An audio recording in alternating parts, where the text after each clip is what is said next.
कि है वो। तो आज हम डिस्कस करने वाले हैं बौद्ध धर्म से रिलेटेड जितने भी मोस्ट इंपॉर्टेंट क्वेश्चन हैं उनको, जो कि प्रीवियस ईयर में किसी ना किसी कॉम्पिटेटिव एग्जाम में पूछे गए हैं। अगर आप यूपी ट्रिपल एस सी पेट के लिए प्रिपेयर कर रहे हो या फिर किसी भी ऐसे कॉम्पिटेटिव एग्जाम के लिए प्रिपेयर कर रहे हो जिसमें जीके जीएस एक पार्ट है, तो आपके लिए जो वीडियो है बहुत बेनिफिशियल होने वाला है। इससे पहले अगर आपने चैनल को सब्सक्राइब नहीं किया है तो please go and subscribe my channel. तो ओके, वीडियो को स्टार्ट करते हैं। सबसे पहला क्वेश्चन आपको स्क्रीन पे दिख रहा होगा, आई एम श्योर। बौद्ध धर्म के संस्थापक किसे कहते हैं? तो बौद्ध धर्म के संस्थापक आप जानते हो कि बौद्ध धर्म के संस्थापक बुद्ध को कहते हैं, गौतम बुद्ध को। और यहाँ पे जो सबसे ज्यादा क्वेश्चन पूछा जाता है कि बुद्ध का जन्म कब हुआ था, तो इसका जो आंसर होता है कि जो बुद्ध का जन्म है, जस्ट अ मिनट, ओके, वो 563 ईसा पूर्व हुआ था। तो आप ये आंसर याद रखना, इसके साथ कंफ्यूज नहीं होना। दूसरा बात करते हैं कि बौद्ध का जो जन्म है वो किस स्थान पे हुआ था, वो स्थान सबसे ज्यादा पूछता है। तो उनका जो जन्म है वो लुम्बिनी में हुआ था। तो आप इसको याद रखना एंड आई एम श्योर कि आपको क्वेश्चन क्लियर हो रहा होगा। नेक्स्ट की बात कर ले कि गौतम की माता का क्या नाम था। तो गौतम की जो माता थी उनका नाम माया देवी था। ये उनकी माता का है, आप उनकी स्टेप मदर भी थी, तो स्टेप मदर का भी मैं आपको नीचे क्लियर करूंगी। अब बात कर लेते हैं गौतम बुद्ध के बचपन का नाम क्या था। ये बहुत ज्यादा पूछा जाता है एग्जाम में। तो उनके बचपन का नाम जो था वो सिद्धार्थ था। नेक्स्ट की बात करेंगे, कह रहा हाँ, कह रहा कि सिद्धार्थ की माता के निधन के बाद उनका पालन पोषण किसने किया था। तो ये जो गौतमी है, इन्होंने उनका पालन पोषण किया था। जब बुद्ध की मम्मा की डेथ हो गई थी, मम्मी की याद, तो इन्होंने किया था। 16 वर्ष की आयु में सिद्धार्थ का विवाह किस राजकुमारी से हुआ था। तो उनका जो उनकी जो आप कह सकते हो वाइफ थी, उनका नाम यशोधरा था और इनसे उनकी शादी हुई थी।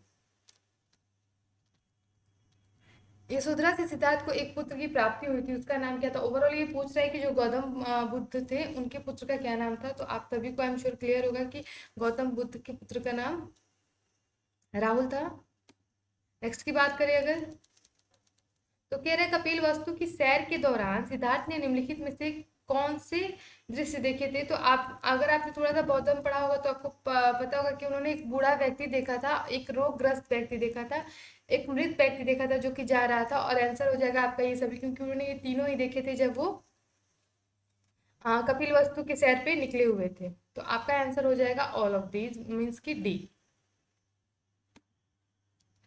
अब बात करते हैं नेक्स्ट क्वेश्चन की, कह रहा अपनी गृह त्याग के सॉरी अपना गृह त्याग करने के बाद गौतम ने सबसे पहले सांख्य दर्शन की शिक्षा किससे ली थी। तो इन्होंने वो ली थी शिक्षा। अभी यहाँ पे सांख्य दर्शन की बात कर रहा है, तो ये जो है ये अलार कलाम से इन्होंने ली थी। सांख्य दर्शन के गुरु की जब भी बात करें तो आप अलार कलाम को लगाओगे। कहते हैं गौतम बुद्ध के प्रथम गुरु कौन थे। तो जो गौतम बुद्ध के प्रथम गुरु थे, मैंने आपको बताया कि सांख्य दर्शन उन्होंने किया था। तो उनके जो पहले गुरु होंगे वो अलार कलाम होंगे। नेक्स्ट की बात करते हैं, बुद्ध को ज्ञान की प्राप्ति कहाँ हुई थी। मोस्ट इंपॉर्टेंट क्वेश्चन, आप इस पे स्टार मार्क लगा लेना अगर आप कॉपी में नोट कर रहे हो तो। इनको जो ज्ञान की प्राप्ति है वो बोधगया में हुई थी। सिर का प्रतीक बुद्ध के जीवन की कौन सी अवस्था को दर्शाता है। इनके प्रतीक होते हैं, तो आप इनके प्रतीक को बिल्कुल क्लियर रखिएगा। तो जो इनके जीवन की जो सिर का प्रतीक है वो ये बताता है कि बुद्ध कि ज्ञान से समृद्ध होना, कि वो क्या थे, वो ज्ञान से परिपूर्ण थे, उनके अंदर बहुत सारा ज्ञान था। नेक्स्ट की बात करेंगे, कह रहे जिस पीपल के नीचे गौतम बुद्ध को ज्ञान की प्राप्ति हुई थी, कालांतर में उस वृक्ष को क्या नाम दिया गया। तो बाद में उसे कौन सा वृक्ष कहा गया, जिस बोध गया में उनको वृक्ष के नीचे जहाँ प्राप्ति हुई थी उनको ज्ञान की, उसको बौद्धि वृक्ष कहा गया। आपसे पूछते हैं, सिद्धार्थ ने 29 मतलब 29 वर्ष की आयु में गृह त्याग किया, बौद्ध धर्म में इसे क्या कहा गया। तो आप इसके साथ कभी कंफ्यूज नहीं होना। जब उन्होंने गृह त्याग किया था तो उसको हम महाविनिशीकरण कहते हैं, और जब उनकी डेथ हुई थी तो उसको महापरिनिर्वाण कहते हैं। तो बच्चे इसके साथ अक्सर कंफ्यूज हो जाते हैं। तो आप इसको क्लियर रखना कि महाविनिशीकरण का मतलब कि उन्होंने गृह त्याग कर दिया, और जब उनके प्राण चले गए, मतलब जब उनकी मृत्यु हो गई, तो उसको महापरिनिर्वाण कहा गया। अब बात करते हैं ज्ञान प्राप्ति के बाद सिद्धार्थ को किस नाम से जाना गया। तो सिद्धार्थ आप सभी को पता है कि सिद्धार्थ बुद्धि है, तो इनको जब इनको ज्ञान की प्राप्ति हो गई तो इनको बुद्ध के नाम से जाना गया।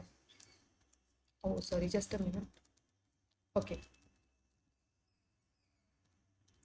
कह रहा है गौतम बुद्ध ने अपना प्रथम उपदेश कहा दिया, मोस्ट इंपॉर्टेंट क्वेश्चन। तो इन्होंने जो अपना सबसे मोस्ट प्रथम जो इन्होंने अपना उपदेश था वो सारनाथ में दिया। एंड आई एम श्योर कि सारनाथ से आप सभी क्या होंगे, परिचित होंगे, ये बनारस में पड़ता है। नेक्स्ट की बात करें, बुद्ध ने उपदेश किस भाषा में दिए थे, तो उनकी जो भाषा थी वो पाली थी। बुद्ध के जो भी उपदेश है मोस्ट प्रोबेबली वो पाली भाषा में है। 80 वर्ष की उम्र में गौतम बुद्ध की मृत्यु कब हुई थी, तो आपको पता है कि 563 में इनका जन्म हुआ था। तो 80 साल पे अगर ये मर रहे हैं तो 80 साल 483 होगा। ईसा पूर्व इसलिए यहाँ माइनस होता है। आप ये नहीं सोचना आप 563 में 80 प्लस नहीं करना। ईसा पूर्व का मतलब होता है कि अगर वो उनके में हम चीज़ों को ऐड नहीं करेंगे, सब्ट्रैक्ट करेंगे कि अगर वो इतने साल जिए हैं तो इसके साथ आप कंफ्यूज नहीं होना। अब बात करते हैं गौतम बुद्ध की मृत्यु को बौद्ध धर्म में क्या कहा गया है। मैंने अभी आपको ऊपर बताया था कि जब उनकी मृत्यु हुई थी तो उसको महापरिनिर्वाण कहा गया था, और जब उन्होंने गृह त्याग किया था तो उनको महाविनिशीकरण कहा गया था। और ये दो क्वेश्चन सबसे ज्यादा पूछे जाते हैं। कह रहा है बौद्ध धर्म का सबसे पवित्र त्योहार क्या है, तो बैसाख पूर्णिमा जो है ये बौद्ध धर्म की सबसे पवित्र त्योहार माना जाता है। अब बात कर लेते हैं निम्नलिखित में से कौन सा त्योहार बौद्ध धर्म से संबंधित नहीं है। तो बैसाखी जो है ये बौद्ध धर्म से संबंधित नहीं है। कह रहा बौद्ध धर्म की पहली संगति कहाँ हुई थी, तो आपको पता है कि जो इसकी पहली संगति हुई थी वो राजगिरी में हुई थी। बौद्ध धर्म के 3 ग्रह को संयुक्त रूप से क्या कहा जाता है, तो आपको पता है त्रिनेत्र, नहीं कंफ्यूज होना, उनको त्रिपिटक कहते हैं। अभी ये रिसेंटली अगर आपने बीएड के एग्जाम दिए होंगे तो आपको उसमें मिला था। निम्नलिखित में से कौन सा बौद्ध धर्म प्राचीनतम ग्रंथ नहीं है, तो देखो इसमें अगर आप ध्यान से देखो तो आपको अभिधम पिटक, विनय पिटक एंड चतुर पिटक ये तीनों ही मिलेंगे पर आगम नहीं है। तो आपका आंसर हो जाएगा डी, आगम। ओके, नेक्स्ट की बात करें, लाइट ऑफ एशिया के नाम से किसे जानते हैं, तो लाइट ऑफ एशिया के नाम से गौतम बुद्ध को जाना जाता है।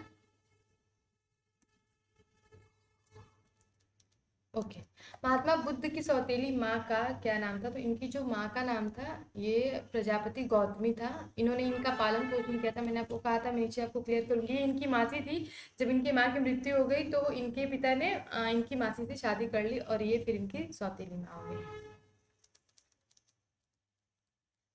किस उम्र में बुद्ध ने गृह त्याग कर दिया था, तो हम सभी को पता है कि जब वो 29 साल के थे तो उन्होंने गृह त्याग कर दिया था। ओके, गौतम बुद्ध के दूसरे गुरु का क्या नाम था, तो आपको एक पता है कि एक सांख्य थे, दूसरे कौन थे, रुद्रक्रामुक्त थे। इनके जो दूसरे गुरु थे, पहले अलार कलाम थे एंड दूसरे रुद्रक्राम गुप्त थे। बात करते हैं गौतम बुद्ध को किस रात ज्ञान की प्राप्ति होती है, तो आपको पता है कि जो सबसे मोस्ट इंपॉर्टेंट त्योहार कौन सा है, बैसाख पूर्णिमा। तो इसी दिन इनको ज्ञान की प्राप्ति हुई थी, बैसाख पूर्णिमा के दिन। गौतम बुद्ध ने 5 ब्राह्मणों को अपना शिष्य कौन से स्थान पर बनाया था, तो आपको याद होगा कि उरुवेला में इन्हें अपना शिष्य, जो 5 ब्राह्मण थे उनको अपना शिष्य बनाया था।